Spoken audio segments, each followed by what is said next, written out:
Good afternoon. Lisa Marie Presley, the only child of the king of rock and roll, Elvis Presley, has died aged 54 after a suspected cardiac arrest. Let's go straight to Los Angeles and our correspondent Alison Petrowski. Ali, just a terrible set of circumstances.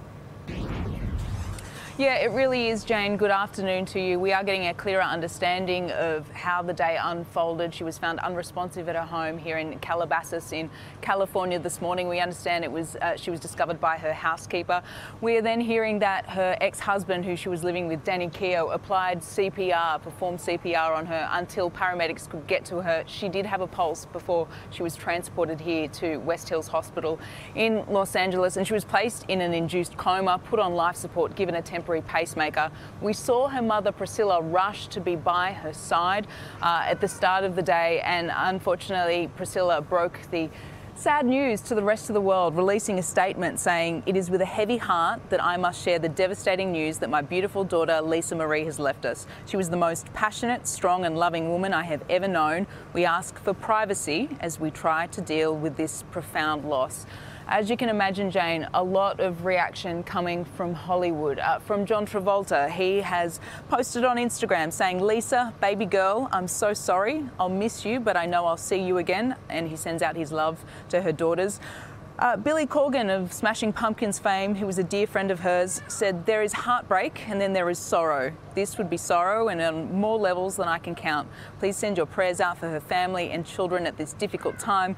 I truly cannot find the words to express how sad this truly is." And from country music singer Leanne Rimes, "I hope she is at peace in her dad's arms. My heart goes out to her family. Too much grief in just a couple of years." Jane, Lisa Marie Presley lived a life that was plagued by tragedy. Her dad, Elvis Presley, famously died of a heart attack at just 42. She was just 9 years old and left the sole heir of his estate. In adulthood, she had many troubled relationships. She went through 4 divorces, most famously with Michael Jackson and with Nicolas Cage. And then in more recent years, she had been quite open about her battles with opioid use, particularly after the death of her son, Benjamin, who tragically killed himself in 2020. And those around her said she never really recovered from that. This week, though, we have seen her out and about a lot publicly. She was at Graceland celebrating her dad's 88th birthday. And we also saw her walk the red carpet of the Golden Globes, throwing her support behind Austin Butler. Take a listen. I had to take like 5 days to process it because it was so incredible and so spot on and so authentic. I can't even describe what it meant.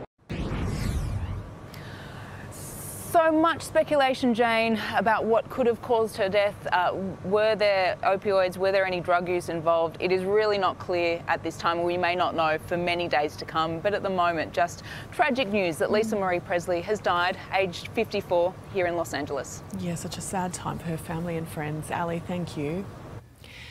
Back home, a New South Wales Premier Dominic Perrottet says he hopes some good can come out of his mistake of wearing a Nazi uniform to his 21st birthday party. The Premier fronted the media this morning saying he's still confident of leading the Liberals into the state election in March. I am terribly sorry for that hurt, and my hope is that some good can come from that terrible mistake I made years ago, and hopefully it will lead to young people never making the same mistake that I did.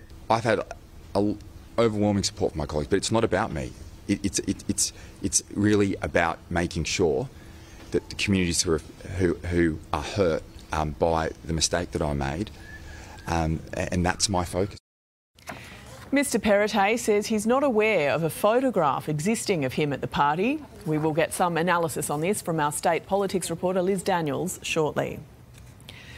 A man is being quizzed by police after a cyclist was killed in a hit and run in Melbourne's southeast earlier today. Gillian Lantouris is following the story. A 37-year-old man is being quizzed here at Cranbourne Police Station, accused of a hit and run that left a cyclist for dead. It was just before 6 a.m. when passers-by spotted the bike rider lying on the side of Frankston Dandenong Road at Bangholme. The impact of the crash so severe, the back tyre of the victim's mountain bike had snapped off. There's no indication to suggest that the motor vehicle driver was travelling at an excess speed to the speed limit. The sister of the accused driver called 000 when the Cranbourne East man returned home. All heartbroken, you know, not only for our person, my brother, but also for the family of the victim. Police then arrested the man at his Cranbourne East home and seized his Toyota Estima. Our hearts go out to them. The man now faces being charged with a string of offences. I'd like to emphasise the point that if anyone is involved in a collision like this, that they do have to stop and render assistance. Police are still working to formally identify the victim. We have some breaking news out of Sydney now, and there is chaos on the M1 north of the city, where a multi-vehicle crash on the Mooney Mooney Bridge and a truck crash just north at Joel's Bridge are causing major delays. Two of the blocked southbound lanes at Mooney Mooney have since reopened, with traffic queued all the way back to Summersby. Brisbane City Councillor Peter Cumming has been charged with drink driving, blowing .13 after being intercepted in a stationary car as he was leaving a Christmas party. Police saying they found him asleep with the car still running. He plans on pleading guilty in court on Monday, and while he hasn't officially stepped down, the councillor is now considering retirement. A move backed by both sides of politics, with Queensland's Transport Minister calling his actions unacceptable. It's now emerged the 2022 flood disaster wiped $5 billion from the Australian economy, with the federal government warning it'll impact the budget's bottom line. New analysis from Treasury put it down to a disruption of major industries like mining, agriculture and retail.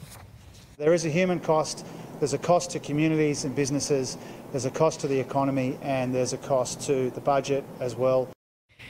The extreme weather was also a major driver of inflation, with the price of fruit and vegetables jumping by 16%. A large clean-up is underway after two merging freight trains collided in Sydney's south this morning. Annalise Bolt was there.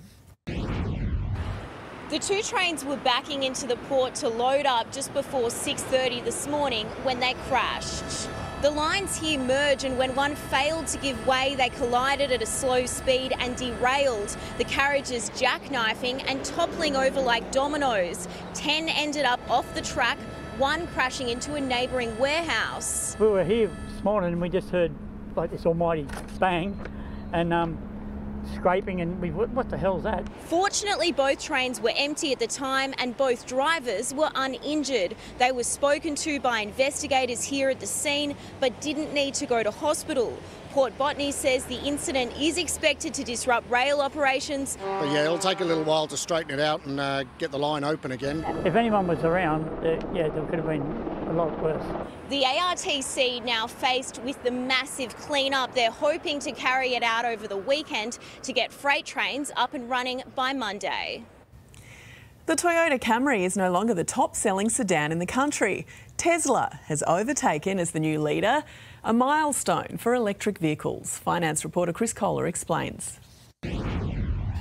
Tesla has just done something no other car manufacturer has been able to in 28 years, knock off Toyota from the top of a specific sales chart.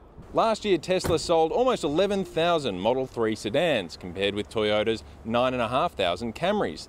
That makes Tesla the new leader in the mid-sized car category, a major landmark according to the motoring industry. The Toyota Camry has led the medium-sized car segment for years now, and to see now the Tesla Model 3 not only overtake it as the top-selling medium-sized car, but it's also the top-selling electric car, the top-selling prestige car in the country. The news comes as a surprise to many, given the price gap. The Tesla costs around $65,000, more than twice as much as the $31,000 Camry. The most expensive Camry is under $50,000. The lowest priced Tesla Model 3 is just under $70,000. So you kind of have a $20,000 gap between those two cars, saying that it's not money that is really leading the charge here. State governments around the country continue to offer things like free registration or cashback rebates when buying various electric vehicles, including the Tesla Model 3. One of the reasons the industry expects the popularity to continue well into 2023.